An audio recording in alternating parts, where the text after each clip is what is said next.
해주셔서 참 감사합니다. 뭐 수술하기 위해서 월요일 날뭐 입학해서 어제 이제 나오는데요. 이제 과정에서 하나님이 도우셨구나 하는 것을 이제 느끼게 돼요. 이제 의사가 자기가 30년 이제 수술을 하며 외과 의사로 하면서 두 번의 케이스가 있었다 그러더라고요.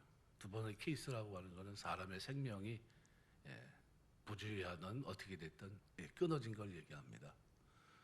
근데 원래 수술 시간이 2시간 반인데 집사람 이제 내가 보니까 올라와 보니까 4시간 걸렸더라고요. 그렇게 길 게 아닌데 근데 와서 집사람 이제 얘기하면서 첫 마디가 송상열 씨 보호자가 누굽니까? 이렇게 물어봤더니 집사람이 있는데 거기다 대고 3번째 케이스가 될 뻔했습니다. 그래도 3번째 케이스 죽을 뻔했다는 거죠. 그런데 하나님이 살려주셨고 기도한 대로 이렇게 잘 된 것 같아요. 그래서 지금은 얼굴빛이 더 좋아졌습니다. 제가 너무 보고 깜짝 놀랐어요. 이게 내가 변했나? 변한 게 없는데 죽다 살아난 것뿐이 없는데 그것뿐이 없는데 그래서 나오는데도 사실은 좀 시간이 좀 걸려야 되는 건데 주일날 예배 드려야 되는데 그 뭐 핏줄이 계속 조금 나오고 그러면 안 되잖아요. 그래서 금요일 저녁에 저는 기도했어요. 하나님 앞에 이게 좀 멈춰져야 나갑니다. 그날 밤 하나님이 도와주셔서 1mm, 그러니까 1cm 정도만 딱 나온 거예요.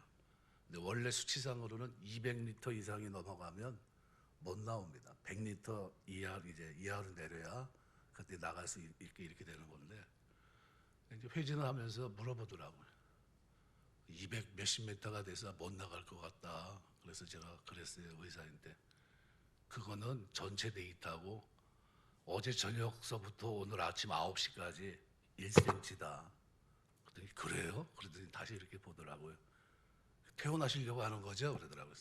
그렇다고. 퇴원하시라고. 그래가지고 그냥 뽑고 나왔습니다. 예배 드리려고. 하나님이 들어주신 거예요. 그래서 여기 그대로 이렇게 된 건데 이제 간증이 참 많습니다. 이번에. 야, 이게 하나님이 이렇게 도우시는구나.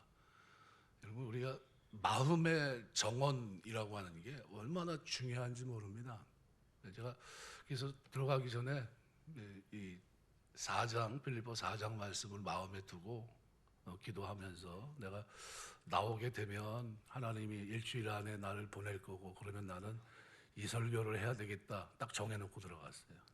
그래서 이제 나왔는데 그 설교를 좀 하면서 우리가 이 마음의 정원이라는 게 뭔지 여러분이 생각하면서 여러분에게 신앙에 도움이 됐으면 좋겠다 생각이 됩니다. 오스트리아 출신 작곡가 가운데 프란츠 요제프 하이든이라는 사람을 여러분 많이 들어보셨을 겁니다. 18세기 빈 고전파의 한 사람으로 고전주의 기악, 어떻게 보면 이 형식의 완성에 큰 공헌을 한 사람인데요. 교향곡도 한 100곡 이상 되고 교향곡의 아버지라 불렸던 사람이고 특별히 교향곡 가운데 94번, 놀람 또는 천지창조, 사계 이런 것들은 모두가 다 공감하고 좋아하는 그런 곡들인데요. 근데 수많은 교향곡, 오페라곡을 작곡했는데 근데 이 많은 작품에는 일관성이 있습니다. 무슨 얘기냐면 하이든만 가지고 있는 특징이 그 속에 담겨 있습니다. 인생의 행복, 기쁨을 경쾌한 음악으로 담아낸다는 거예요. 굉장히 이해가 안 되는 거죠.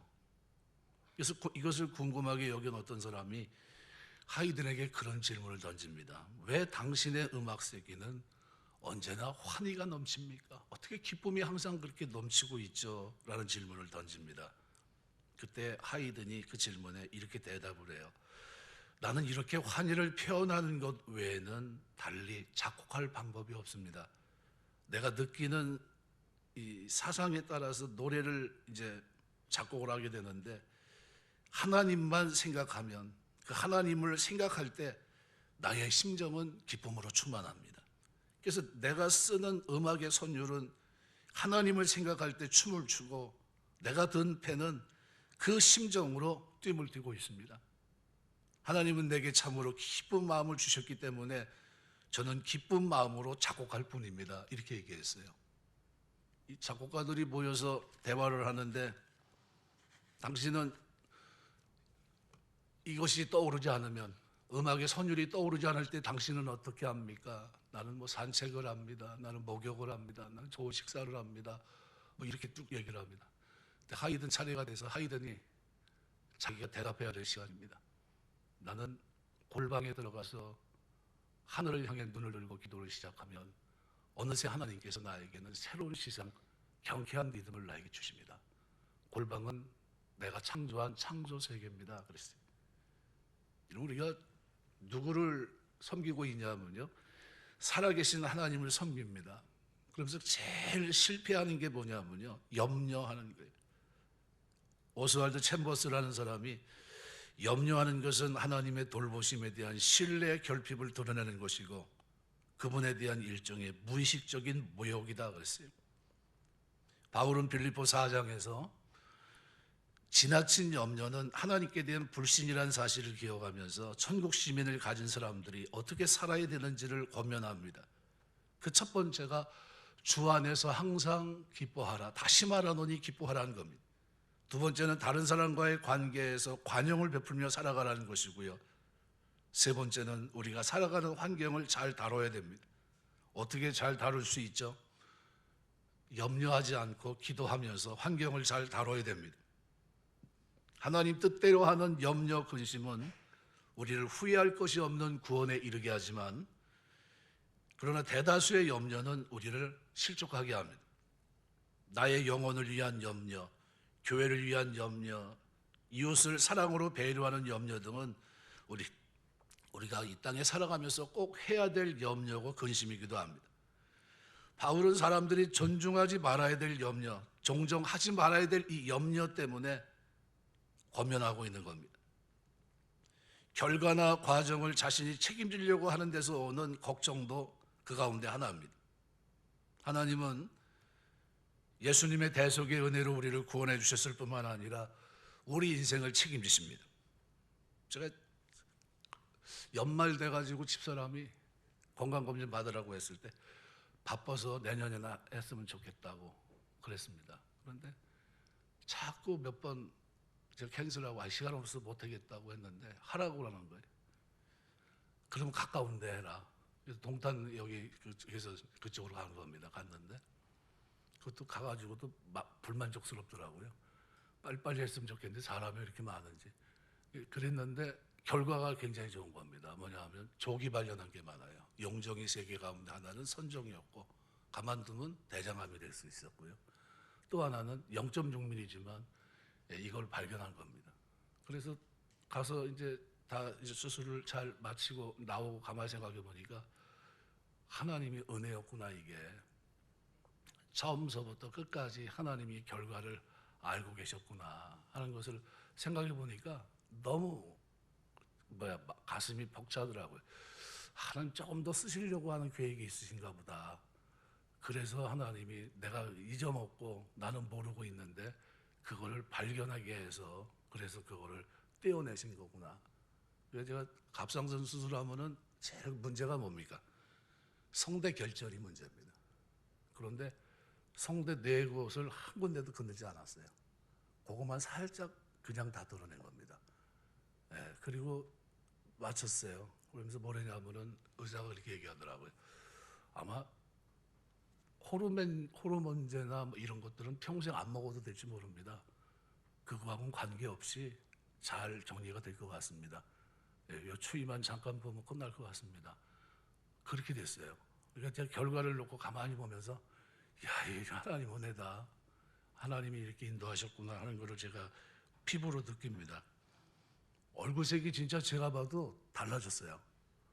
너무 좋아진 겁니다. 목욕하고 나와도 이 얼굴색이 늘 약간 검은잡잡해가지고 늘 불편했었거든요. 이건 뭐 색깔이 안 바뀐다. 우리 아이언 원장님이 좋은 거 그 스캔을 갖다 줘요. 아주 그냥 대놓고 갖다 줍니다. 아이언 원장님이. 목사님 제가 스킨 선물할 테니까 목사님 이거 좀 바르고 좀 사세요. 항상 보면은 그냥 얼굴이 좀 시커멓다고 그러면서 주셨거든요. 그 쓸만하고 하면 또 갖다 주고 그래요. 병이 밀려 있습니다. 예, 그뭐 발로도 색깔이 변하지 않으니까. 그래서 별로 부담 못 느는, 요즘은 이제 잘 바를 것 같아요. 예, 뭐 제일 비싼 꽃인데 이름이 뭐 한 20만 원 한다 그러더라고요.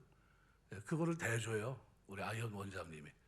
예, 너무 감사하죠. 그러니까 제가 가만히 생각해 보면서 그런 거 관리는 누가 하시는 거예요 지금?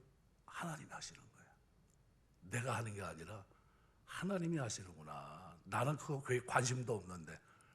저는 태생적으로 얼굴에 뭘 바르고 사는 사람이 아닙니다.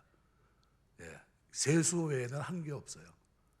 그거 외에는 절대 뭘 바르지 않거든요. 그런데 자꾸 갖다 주는 거예요. 그래서 이 사람이 주면 저 사람 주고, 이 사람이 주면 또 다른 분 주고, 누가 설교하러 오면 그 사람 주고, 이렇게 하면서 많이 줬습니다. 나눠줬어요. 네. 그랬는데 요번 거는 좀 비싸더라고요. 그래서 이건 좀 남겨둬야 되겠다. 나중에 좀 발라야 될 것 같긴 한데, 그랬는데 발라야 될 것 같아요. 이번에서부터. 여러분, 지나친 염려는 굉장히 위험합니다.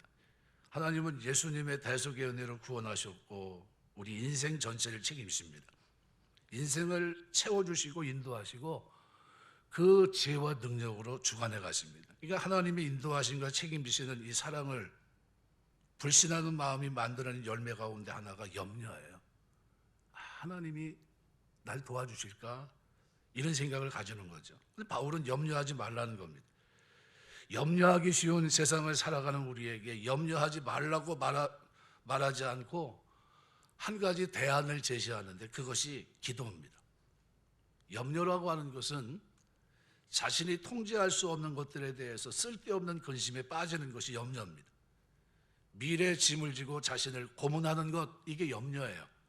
그러니까 바울은 예수님처럼 마태복음 6장 25절 말씀에 보면, 그러면 내가 너희에게는 네 목숨을 위해 무엇을 먹을까, 무엇을 마실까, 몸을 위해 무엇을 입을까 염려하지 말라. 목숨이 음식보다 중하지 아니하며 몸이 의복보다 중하지 아니하냐. 염려하지 말라고 교훈합니다. 바울이 염려하지 말라고 한 것은 하나님이 그들의 모든 염려들보다 더 크신 분이기 때문에 그렇습니다. 그래서 여기 오늘 본문을 보시면 6절, 7절을 보시면 기도와 간구로 너희 하나님께 감사라 하나님께 아뢰라. 그리하면 모든 지각에 뛰어난 하나님의 평강이 그리스도 예수 안에서 너희 마음과 생각을 지킨다. 이렇게 되어 있습니다. 뭐가 우리에게 큰 은혜냐면요, 하나님이 지키시라는 겁니다. 지킨다. 이게 이 하나님의 평강은 마치 파수꾼이 한 성읍의 안전을 위해 자기 위치를 벗어나지 않고 성심껏 충성을 다해 지키는 것처럼 친히 당신에게 기도하는 자들의 마음을 섬세하게 지켜주십니다. 그 마음과 생각을, 카르디아라는 이 마음은 심장을 지칭한 단어입니다.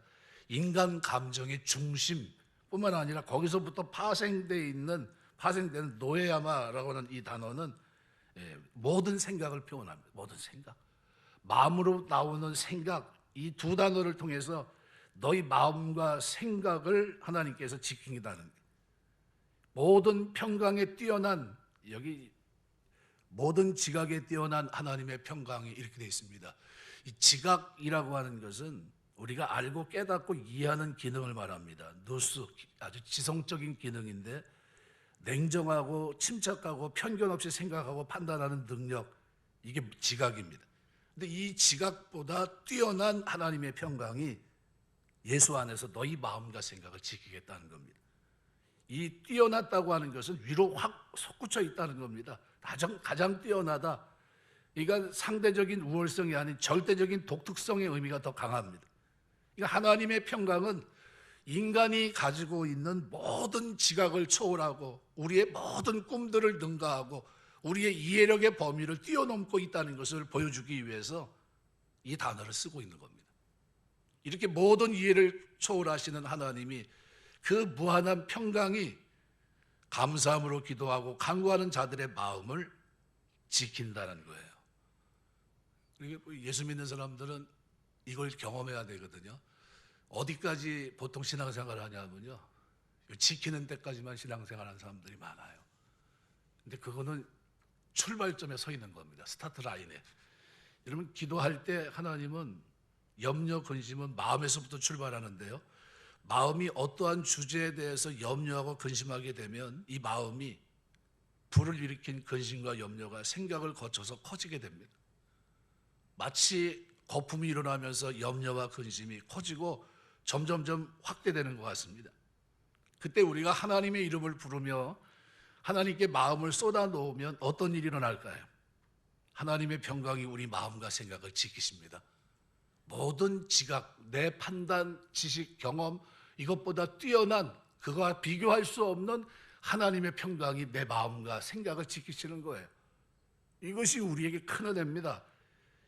무장한 군사가 성을 지키는 것 같은 의미입니다. 하나님의 평강이 무장한 군사처럼 우리 마음과 생각을 지켜서 마음으로부터 염려가 일어나지 못하도록 합니다. 이게 은혜입니다. 염려가 일어나더라도 우리의 생각을 지켜서 그 염려가 부풀려지지 않도록 하는 거예요. 갑상선이 터져서 이것이 확 부풀러 오르면 기도를 막게 되고 그러면 죽습니다. 이게 두 번의 케이스에서 그 의사가 경험했던 어려움입니다. 피를 받아낼 데가 없어서 몸으로 쏟아들어도 하고 기도를 막게 되니까 죽게 되는 거예요. 두 번의 케이스가 자기 일생의 가장 큰 후회가 되는 케이스였죠. 세 번째 케이스가 될 수 있었다는 그 표현은 그런 겁니다. 피를 많이 쏟았다는 거죠. 그런데 하나님이 세 번째 케이스에서는 똑같이 인간이 할 힘이 없는데 누가 살리신 겁니까? 하나님이 하신 거예요. 그게 하나님이 하신 거구나. 그 생각을 하니까요, 마음이 얼마나 감사한지 몰라요. 하나님이 개입하신 거구나. 그때 그 수술하는 시간이 언제였냐면요, 수요일 날 여러분이 예배 드리는 시간이에요. 아침 8시에 들어가서 수술 시작해서 한참 막 그냥 어떻게 해야 되지 막 피가 막 쏟고 할 그때 뭐하고 여러분이 찬송하고 예배 드리고 기도하고 있어요. 그 시간에. 그때 하나님께서 기도해 주셨고 그 기도가 하나님의 신속한 응답이 있었던 것 같아요. 이게 은혜입니다. 지킨다고 하는 것은 그만큼 중요합니다. 하나님의 평강이 무장한 군사처럼 우리 마음과 생각을 지켜서 마음으로부터 염려가 일어나지 못하도록 붙드십니다. 염려가 일어나도 우리의 생각을 지켜서 그 염려가 부풀려지지 않도록 나를 붙드십니다. 이 평강이 우리 마음과 생각을 그렇게 보호해줘요. 시편을 보면 그렇게 많은 시인들이 하나님 앞에 아파하고 시련과 고통으로 눈물을 흘리면서 기도에 들어갑니다. 근데 그 기도의 자리에서 금방 다른 기도로 바뀌어요. 바뀐 게 하나도 없는데 기도하다 보면 뭐가 문제가 되죠? 그 마음. 하나님 마음을 만져주세요. 시련과 고통, 아픔으로 탄식하며 기도했다가 그 자리가 찬양과 감격과 승리와 도우심의 확신으로 미래에 대한 확신으로 승리에 대한 확신으로 기도가 바뀝니다. 상황은 바뀐 게 하나도 없는데 염려하게 만드는 외적 상황은 바뀐 게 아무것도 없는데 근데 기도의 골방에 들어가서 주님의 이름을 부르고 주님을 찾으면 그때 어떤 일이 일어납니까? 하나님의 평강이 우리 마음, 생각을 지키기 시작해요. 그 염려를 떨쳐버리기 시작합니다. 툭툭 쳐내요. 너 그것 때문에 문제가 되지 않아? 이런 얘기예요. 너무 많은 시편의 예가 있어서요. 그냥 가만히 들여다봐도 그냥 성경을 딱 펴도 그냥 나옵니다. 시편 73편에 보면 이렇게 말합니다. 26절에 보면 내 육체와 마음은 쇠잔하나 하나님은 내 마음의 반석이시요 영원한 분기시리라. 내 육체와 마음은 쇠잔하지만 하나님은 내 마음의 반석이라는 겁니다. 내 마음이 흔들린다는 겁니까? 안 흔들린다는 겁니까? 하나님이 내 마음의 반석이기 때문에 나는 흔들리지 않는다는 거예요. 영원한 분깃이란 겁니다. 무릇 주를 멀리하는 자는 망하느니 음녀같이 주를 떠난 자는 주께서 다 멸하셨나이다. 하나님께 가까이함이 내게 복이라. 이게 뭐죠? 시인의 모습이에요. 늘 그 마음속에 하나님을 가까이 해야지 이런 마음이 그에게 있었고요. 결국 그것이 그에게 복이 됩니다. 시편에도 42편에도 보면요. 이렇게 표현합니다. 하나님이여 사슴이 시냇물을 찾기에 갈망같이 내 영혼이 주를 찾기에 갈급하나이다. 내 영혼이 하나님과 살아계신 하나님을 갈망하나니 내가 어느 때에 나아가 하나님의 얼굴을 배울까. 사람들이 종일 내게 하는 말이 내 하나님이 어디 있느냐 말하오니 내 눈물이 주야로 내 음식이 되었도다. 내가 전에 성의를 지키는 무리와 동행하며 기쁨과 감사의 소리를 내며 그들을 하나님의 집으로 인도하였더니 이제 이 일을 기억하고 내 마음이 상하는도다. 그런데 이 상하는 마음을 누가 붙드십니까? 하나님이. 그래서 그 상한 마음을 붙잡고 하나님께 나아가요. 내 영혼아, 내가 어찌 낙심하며 어찌 내 속에서 불안해하는가? 누구 속이죠? 하나님 안에서. 네가 왜 불안해하느냐? 네? 불안하지 말라는 거예요. 내 마음이 상했지만 내 안에 계신 하나님이 나를 붙들고 계시다는 거예요. 그래서 그 속에서 너는 하나님께 소망을 두라. 그가 나타나 도우심으로 말미암아 내가 여전히 찬송하리로다. 그리고 하나님 앞에 나아가는 모습이 시편 42편의 기록이에요. 뭐가 문제죠? 마음이 무너졌을 때. 그런데 그 마음 하나님께서 무너지지 않도록 지키시는 거예요. 이것이 은혜입니다. 이것이. 여러분이 살아가면서 신앙생활할 때 하나님의만 생각하면 기쁨이 회복되게 되시길 주의 이름으로 축원합니다. 그 하나님의 기쁨이 회복되고 그 하나님이 내 마음을 지키고 있다는 이 사실을 여러분 믿게 되면요, 그 다음서부터 힘이 생겨요. 하나님이 나와 함께 하시는구나. 그래서 오늘 빌립보서를 가만히 보시면요, 7절에 이렇게 표현합니다. 모든 지각에 뛰어난 하나님의 평강이 그리스도 예수 안에서 너희 마음과 생각을 지키시리라. 그리고는 9절에는 너희는 내게 배우고 받고 본 바를 행하라. 그리하면 평강의 하나님이 너희와 함께 계시리라. 그죠? 평강의 하나님이 너희와 함께 하시리라. 어떤 사람이죠? 이 사람은 마음과 생각을 지키시는 하나님을 경험하고 있는 사람이고요. 그 사람은 이 지키심을 경험하면서 또 한 가지를 이제 하게 됩니다. 하나님의 평강이 우리 마음과 생각을 지키는 것이 얼마나 근본적이고 구체적인 응답인지 느껴져야 됩니다. 이것이 얼마나 큰 축복인지를 여러분이 인지하셔야 돼요. 그래서 마음은 모든 생각의 뿌리이고 생각들은 마음에서 나오는 산물들입니다. 그런데 기도할 때 하나님께서 여러분의 마음과 생각을 붙드십니다. 두 번째는 그래서 마음을 어떻게 해야 되죠? 하나님 앞에 기도할 때 그 하나님이 여러분 마음과 생각을 지켜주실 때 그때 채워야 될 것이 있습니다. 오늘 그것이 본문 8절입니다. 이렇게 표현하죠. 끝으로 형제들아 무엇에든지 참되며 무엇에든지 경건하며 무엇에든지 오르며 무엇에든지 정결하며 무엇에든지 사랑받을 만하며 무엇에든지 칭찬받을 만하며 무슨 덕이 있든지 무슨 기름이 있든지 이것들을 생각하라. 이렇게 되어 있습니다. 이 공동 번역은 8절을 이렇게 표현합니다. 여러분은 무엇이든지 참된 것과 고상한 것과 옳은 것과 순결한 것과 사랑스러운 것과 영예스러운 것과 덕스럽고 칭찬할 만한 것들을 마음속에 품으십시오. 이렇게 돼 있어요. 유심히 보십시오. 마음속에 품어야 된다. 누가 나에게 무슨 일을 할 때요? 하나님이 내가 기도할 때 내 마음과 생각을 지켜줄 그때 나는 지키신 은혜 속에서 우리는 이 마음속에 채워야 될 것이 있습니다. 그것이 뭐죠? 참된 거예요. 그래서 오늘 이렇게 표현합니다. 형제들아 무엇이든지 참되며 알레데이아 참이란 말은 진리를 말합니다.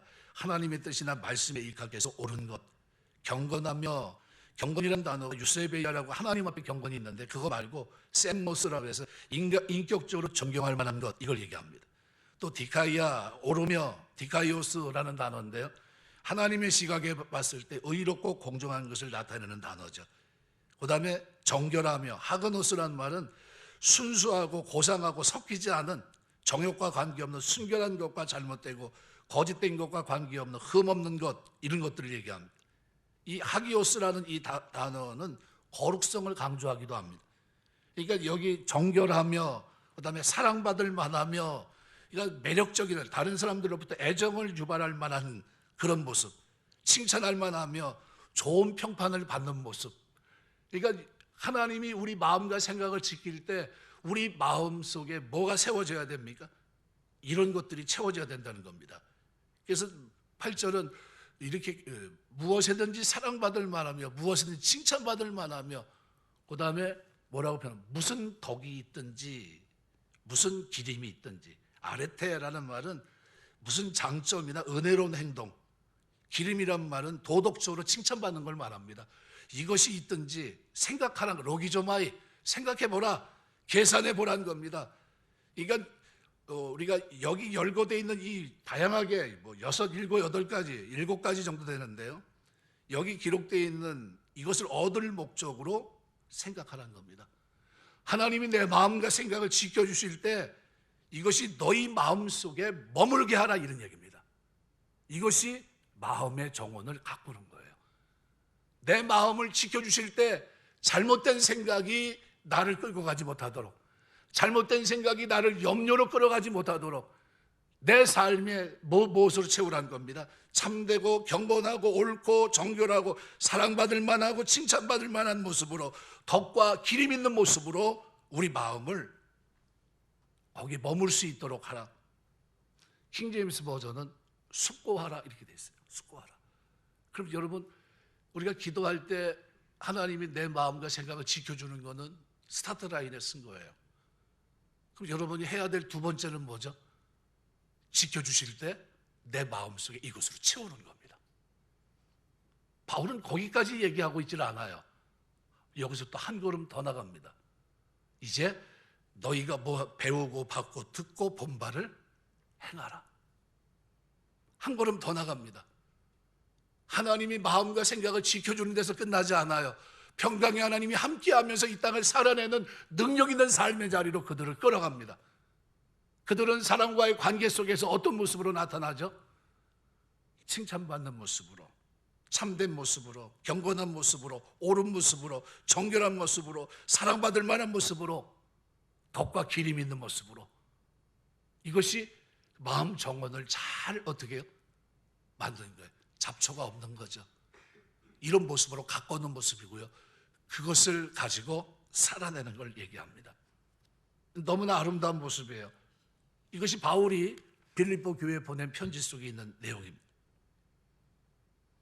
무엇이든지 경건해야 돼. 하나님 앞에 있는 것처럼 고상하고 존경스럽고 가치 있는 것으로 마음을 채워야 됩니다. 무엇이든지 오르며 하나님과의 관계에서, 사람과의 관계에서 바르고 의로워야 된다는 겁니다. 이것이 우리 마음속에 습관처럼 자리 잡아야 된다는 거예요. 무엇이든지 정결하며, 세상은 죄와 음란과 방탕으로 우리를 이끌어가는 구조를 너무 많이 갖고 있어요. 우리 마음을 흔들리지 말아야 돼요. 얼마 전에 필립 얀시라는 분이 책도 좀 많이 써내고 했는데 8년간 은밀하게 간음을 저질렀더라고요. 그리고 대상자가 누군지도 말하지 않은 채 이제 자기는 이제 떠나간다고 이렇게 얘기하는데 참 안타까운 모습이에요. 뭐가 문제죠? 마음의 정원을 다스리지 못한대. 마음을 하나님이 지켜줄 때 뭐 해야 되죠? 거기다 채울 것으로 채워줘야 돼요. 예수 믿는 사람들이 왜 바깥에 나가서 지탄의 대상이 되죠? 하나님 앞에 마음과 생각을 지켜달라고 기도하지도 않을 뿐만 아니라 기도했다 할지라도 그것을 하나님의 원하는 모습으로 그 속을 채우지 않고 있기 때문입니다. 어디 갖다 놔도 정결한 모습, 어디 갖다 놔도 거룩한 모습. 다니엘서를 보면 다니엘과 친구들의 모습을 가만히 들여다보세요. 어떤 모습이죠? 흠없는 모습이에요. 결국 다니엘을 무너뜨리려고 했던 사람이 계획한 것이 뭐죠? 그가 가지고 있는 장점, 저는 하나님 앞에 경건하게 예배하고 기도하는 자라고 하는 것, 그걸 가지고 그를 죽이려고 했던 겁니다. 왜요? 다른 데 아무런 문제가 없어요. 이미 마음의 정원에 그는 어떤 사람이죠? 감사함으로 하나님께 아뢰는 사람이었어요. 오늘 빌립보서 4장에 기록한 대로 6절에 감사함으로 하나님께 아뢰라. 하루에 3번씩 하나님께 감사하면서 기도했던 사람이 누구죠? 다니엘이에요. 그 마음의 정원은 어떤 정원입니까? 경건한 정원, 칭찬받는 정원, 참된 정원이고요. 뭐 하나 흔들림이 없는 정원의 모습이에요. 이것이 다니엘의 모습입니다. 옳고 정결하고 경건하며, 그 보실 때 아무런 문제가 없는, 거기에 마음에 뭘 담아놓느냐에 따라서 인생은 바뀝니다. 죄악을 담아놓으면 죄악의 길을 걸어가게 돼 있어요. 그래서 하나님이 성령 가운데서 우리 마음과 생각을 기도할 때 지켜주실 때 여러분은 그 마음 정원을 잘 가꿔야 돼요. 뭐를 가꿔야 되죠? 하나님이 원하는, 하나님이 기뻐하시는, 하나님이 아름다워하시는 정원으로 만들어 가셔야 돼요. 만드시길 주 이름으로 축원합니다. 이게 하나님 백성들의 모습이에요. 여러분 마음에 무엇을 채우고 살아가십니까? 예배 현장에서 말씀을 듣고 선한 마음을 가득 품고 나왔는데 나와서는 그 속에 무엇을 채웁니까? 선한 것, 참된 것, 경건한 것, 바른 것, 사랑받을 만한 것, 칭찬받을 만한 것, 이것을 마음에 담아서 이 세상에 살아갈 때 우리 한 사람의 변화가 세상을 진실하게 바꾸기 시작합니다. 변화를 경험한 사람들이 세상을 바꾸는 거예요. 여러분 마음의 정원이 가꿔진 그 사람을 통해서 하나님은 영광을 받는 겁니다. 내 마음의 정원이 가꿔지지 않으면 세상 사람과 전혀 구분이 없다면 어떻게 하나님의 영광을 받으시죠? 그리고 오늘 9절에서는 이렇게 말합니다. 너희는 내게 배우고 받고 듣고 본 바를 행하라. 그리하면 평강의 하나님이 너희와 함께 하시리라. 평강의 하나님이 지켜주기도 하지만 그 하나님이 함께 하시는 사람들이 있다는 거죠. 누구죠? 그 지키심 속에 자기 속사람을 단장한 사람들이에요. 속사람을 만든 사람이에요. 마음과 생각이 하나님 안에서 새롭게 변화된 사람들입니다. 그래서 로마서 12장 2절이 중요한 겁니다. 마음으로 변화를 받아. 트랜스폼, 완전히 변화, 질적인 변화예요. 수동태입니다. 변하려고 한다면 변할 수 있다는 거예요. 버리려고 한다면 버릴 수 있다는 겁니다. 새로워지려면 새로워질 수 있다는 거예요. 하나님의 선하시고 기뻐하시고 온전한 뜻을 분별하며 살 수 있는 마음의 변화, 이것이 우리 신앙의 기초예요. 기초. 이것이 있어야 된다는 겁니다. 중심으로부터 동의하고 입술로 고백하는 것을 손과 발을 움직여주고 살아내야 됩니다. 죄가 사람에 들어와서 가장 비참하게 만들어 놓은 것이 있습니다. 마음과 행실이 분리되는 거예요. 마음은 그죠?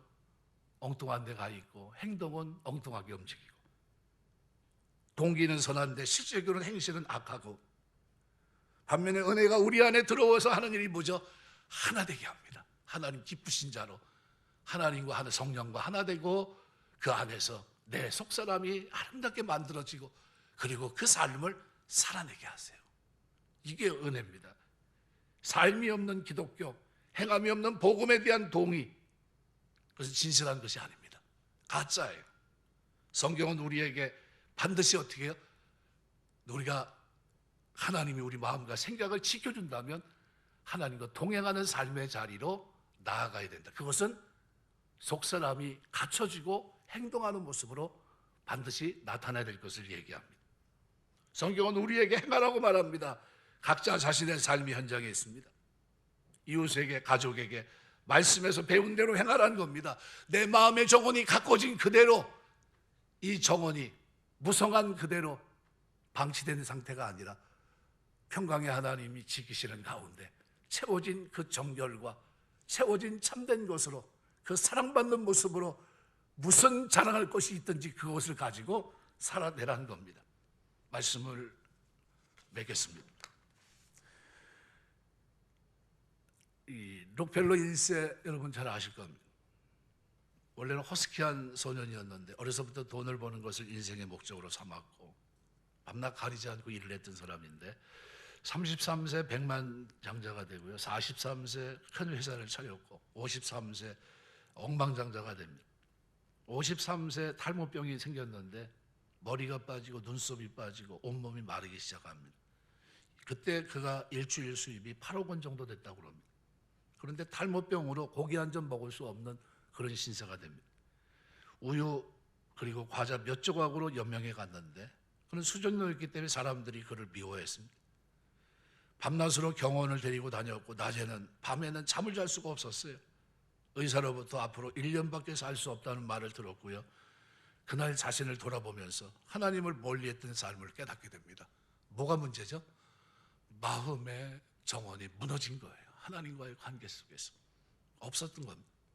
그날 밤 그는 밤새 기도했습니다. 그리고 예수 그리스도를 통해 하나님을 발견하기 시작합니다. 삶이 변하기 시작해요. 하나님 앞에 깨끗한 삶을 살기를 시작했고 인간 관계에서도 다르게 살아갑니다. 다른 사람을 위해 사랑하는 사람으로 변화되기 시작합니다. 록펠러 재단을 만들었고 세계 각체 연구재단과 고아원을 찾아 학교 짓는 일을 후원하기 시작했고요. 이러한 삶을 살기 시작하면서 하나님은 그의 삶을 가치 있는 삶으로 바꿔주십니다. 하나님은 그의 삶을 연장시켜 주셨고요. 98세까지 살면서 많이 일을 합니다. 뭐 때문이죠? 하나님과의 관계에서 참되고 경건하고 자신과의 관계에서 오르며 정결하고 인간관계에서 사랑할 만하며 칭찬할 만하며 도덕적으로 변화되고 다른 사람에게 칭찬받게 됩니다. 록펠러는 이기적인 삶에서 하나님 중심으로 깨끗한 삶으로 다른 사람을 위한 삶으로 변화됩니다. 누가 함께 하신 거죠? 평강의 하나님이. 기도할 때 하나님이 그 마음과 생각을 붙들기 시작하세요.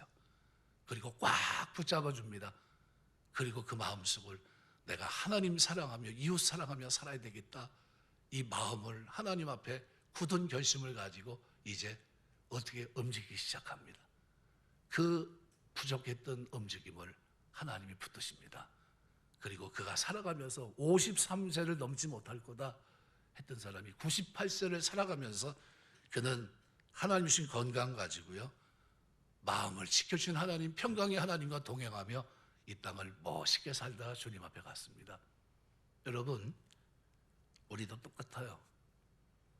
제가 이제 병상에 잠깐 누워 있으면서 이사야 58장 6절부터 9절을 이제 봤는데, 내가 기뻐하는 그 음식은 흉악의 걸박을 풀어주며 멍의 줄을 끌어주며 압제당하는 자를 자유하게 모든 멍에를 꺾는 것이 아니겠느냐.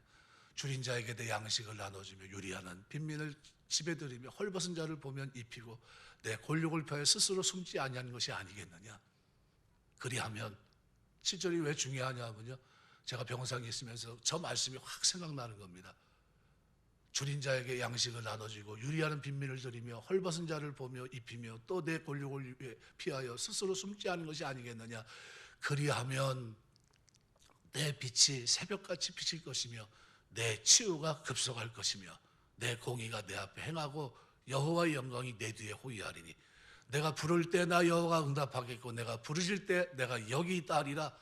만일 내가 저기까지 제가 그 말씀이 딱 떠오르면서요, 내 치료가 급속할 것이며 이 머릿속에 확 스치고 지나가더라고요.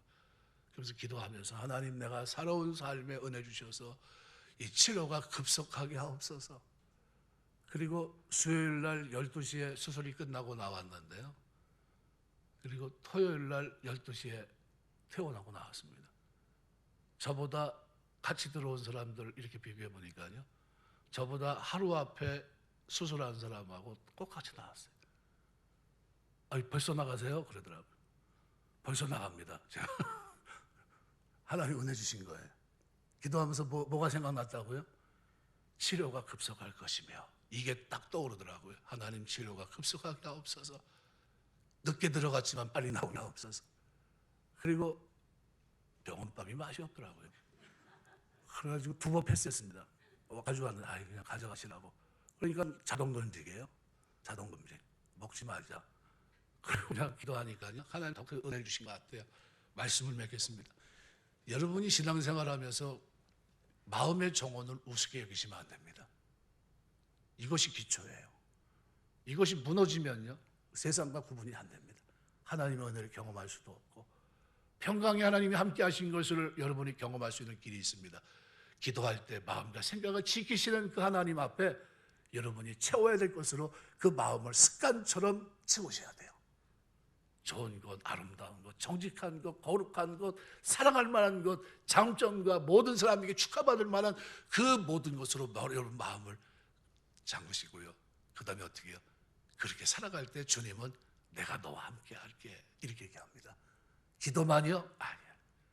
기도만 하면 끝났습니까? 아니요. 살아갈 때 하나님은 힘이 되시고요, 은혜 주시고요, 이기게 하십니다. 이 축복이 금년 한 해를 살아가면서 여러분의 삶 속에 평강의 하나님이 동행하는 축복, 이 축복이 여러분에 있게 되시길 주의 이름으로 축원합니다. 기도하겠습니다.